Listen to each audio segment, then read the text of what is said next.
ये फालतू की बकवास बंद करो और ये उठाओ और निकलो यहाँ से।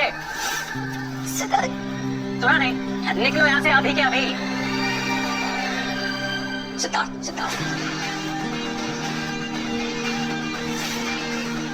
कबीर,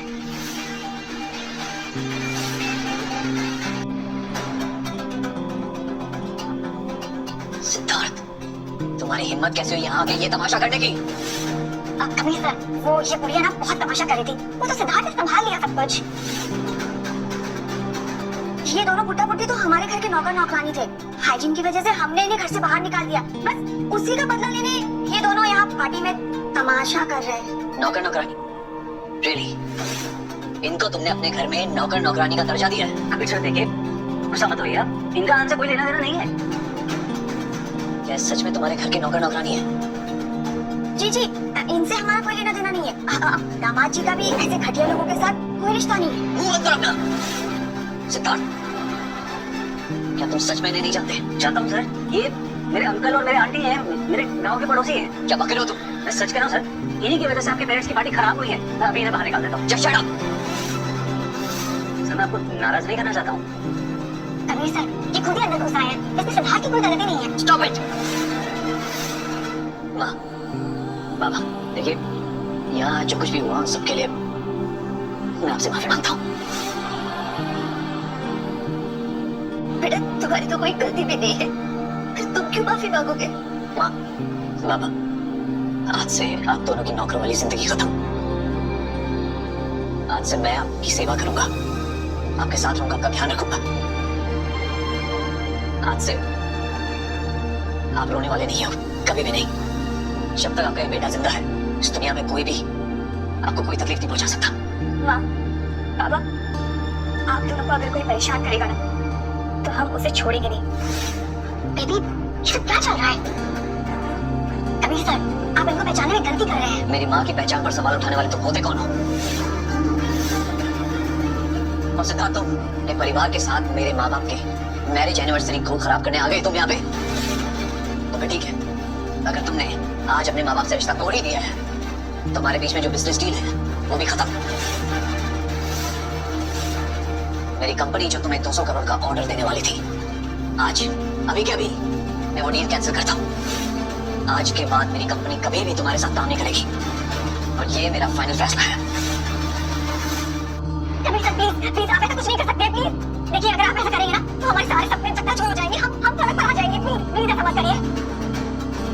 कबीर सर, प्लीज ऐसा मत करिए। हाँ, जो कुछ भी हुआ है वो सब एक गलतफहमी की वजह से हुआ है। गलतफहमी? हाँ, गलतफहमी।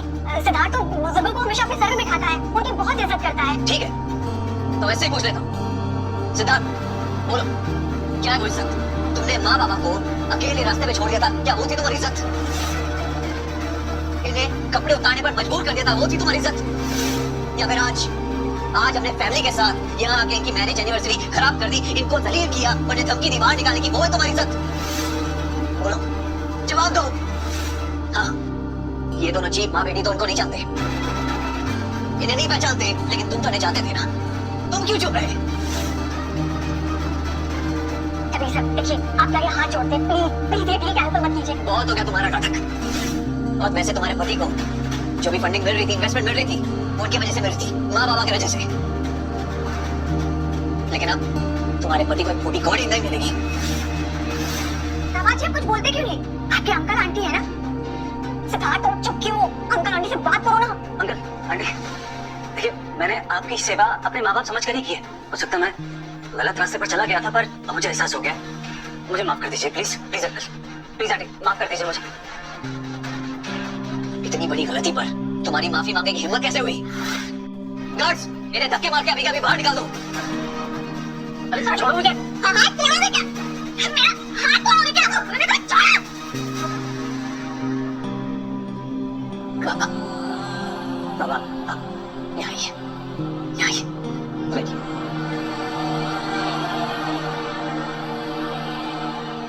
Ladies and gentlemen, आज जिस मुकाम पे खड़ा हूँ मैं, और मेरी कंपनी जितनी सक्सेसफुल है आज, लेकिन इसके पीछे मैंने जो चुनौतियां झेली, जो संघर्ष किए, उसके पीछे एक बहुत बड़ी हिम्मत थी, और वो हिम्मत सिर्फ और सिर्फ मेरी माँ और मेरे पापा है।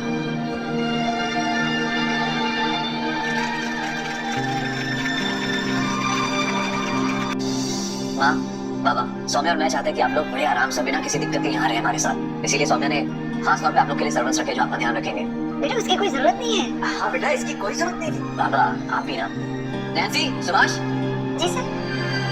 नैन्सी, सुभाष, हम अक्सर बाहर जाते रहते हैं बिजनेस ट्रिप्स पे, तो अगर है घर में या ना है, आपको कैसे भी किसी भी हाल में माँ बाबा का ध्यान रखना है। ओके सर, आप बिल्कुल निश्चिंत रहिए, हम इनका और घर का पूरा ख्याल रखेंगे। ये कबीर सर को भी गांव के फर्नीचर लोग ही मिले थे अपने माँ बाप बनाने के लिए। लगता है दिमाग खराब हो गया इनका। संभलिए, उठो।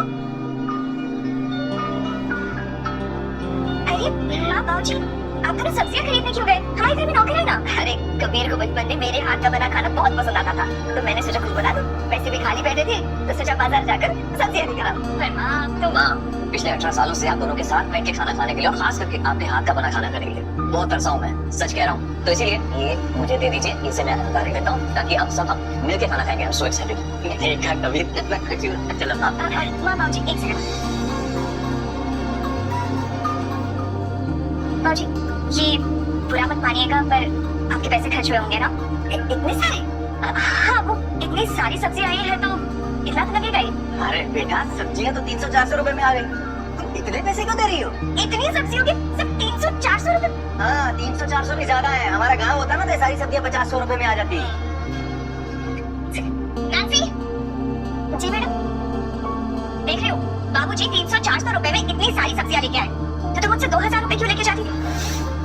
झूठ बोलती थी तुम मुझसे। वो तो माँ बाबूजी सब्जी लेके आए तो मुझे पता चला। बताओ क्यों किया तुमने ऐसा?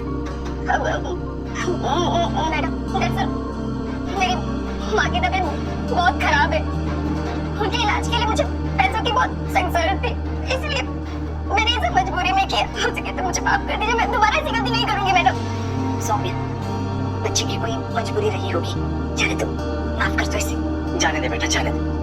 ठीक है, सिर्फ आप दोनों की वजह से मैं माफ कर रही हूँ इसे, पर आगे से ध्यान रखना दोबारा नहीं होनी चाहिए, समझी? तो चलिए।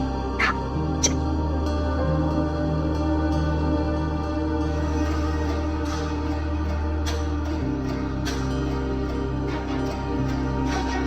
ये बुढ़े बुढ़िया तो बहुत चिल्ला गई। इस बुढ़िया को चुप नहीं गई, बस मैडम को बाहर जाने दे, उसके बाद मैं इस बुढ़िया को बता दूंगी कि मैं क्या चीज। सिद्धार्थ अभी कंपनी के हिसाब में 10 करोड़ से ज्यादा का उधार है। अगर हमने इसे वापस नहीं किया तो हमारी कंपनी बंद हो जाएगी। क्या? अब हम क्या करेंगे? हमने तो ये घर भी गिरवी रख दिया, हम तो सड़क पे आ जाएंगे। दामाद जी, हम तो बर्बाद हो गए। ये सब उन मनहूसों की वजह से हो रहा है। मुझे एक रास्ता मिल गया है। देखो सिद्धार्थ, तुम एक काम करो, तुम उस बुढ़ा और बुढ़ी के पास जाओ, उनको मनाओ। क्या पता उनको मनाओगे तो कबीर भी मान जाएगा। वो नाराज है ना, इसलिए शायद कबीर भी नाराज है। हाँ, सही कहा, हमें उस बुढ़ा बुढ़ी को मनाना ही होगा, फिर कबीर भी मानेगा, फिर हो सकता है हमें ये डील भी वापस मिल जाए। नहीं, ऐसा कुछ नहीं होने वाला है, क्योंकि कोई फायदा नहीं है। मैं वहाँ गया था, वो आने के लिए तैयार नहीं है। तुमसे जितना कहा गया है ना सिद्धार्थ, उतना करो। यहाँ बैठे बैठे सोचने से कुछ नहीं होगा। ओके फाइन, जाता हूँ। जाओ जल्दी।